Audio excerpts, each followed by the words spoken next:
77 साल की बीमारियों से हमें जान छुड़ानी है। दिन रात मेहनत करके पाकिस्तान को खुशहाल बनाएंगे। वज़ीर-ए-आज़म शहबाज शरीफ की काबीना इजलास के बाद गुफ्तगू। कहा, माजी के फरसूदा तरीकों पर चलकर तरक्की मुमकिन नहीं, वक्त ज़ाया किए बगैर डिजिटलाइजेशन की तरफ जाना होगा। वफाकी काबीना इजलास से मुल्क की मजमूई मुआशी सियासी सूरत हाल पर गौर किया गया।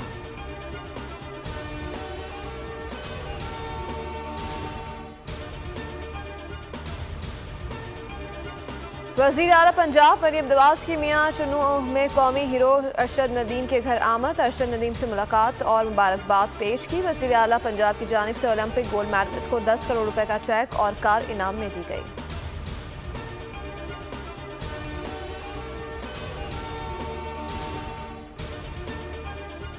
वज़ीर दाखिला मोहसिन नकवी की बरतानवी वज़ीर दाखिला योवेट कोपर से मुलाकात। मुअस्सर बॉर्डर मैनेजमेंट और गैर कानूनी इमिग्रेंट्स के सदेबाब के इकदाम पर तबादला ख्याल हुआ। मोहसिन नकवी ने कहा कि बरतानिया के साथ बॉर्डर मैनेजमेंट और क्रिमिनल्स मुकदमात में लीगल मुआवनत और गैर कानूनी इमिग्रेशन के निमटने के हवाले से ताउन बढ़ाना चाहते हैं।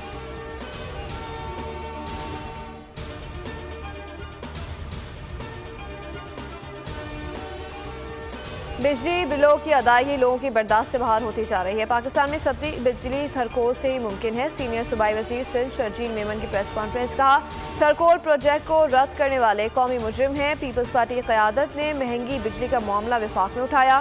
थर का कोयला 2 साल तक बरामद के लिए काफ़ी है।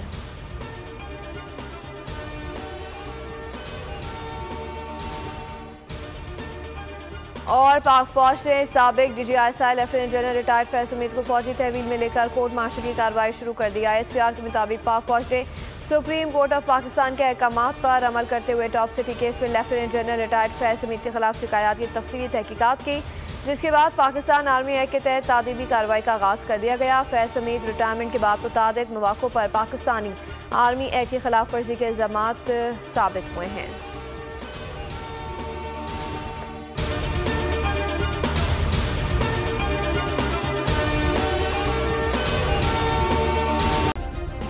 सब्सक्राइब करें और बेल दबाएं ताकि कोई खबर रह न जाए।